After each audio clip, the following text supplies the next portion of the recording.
Hi guys, কেমন আছো তোমরা সবাই? আশা করছি ভালো আছো আর আমিও ভীষণ ভালো আছি। তো আজকে নতুন একটা ব্লগ স্টার্ট করলাম সকাল থেকে বলতে এখন বাজে প্রায় 10টার কাছাকাছি। তো চলো কি করি সারাদিন দেখতে থাকো। আর আমার মা এখানে ভাত বসিয়েছে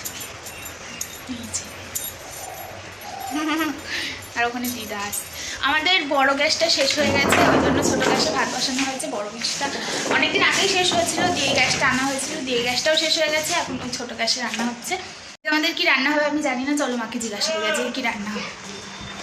ও আজকে কি রান্না হবে বল।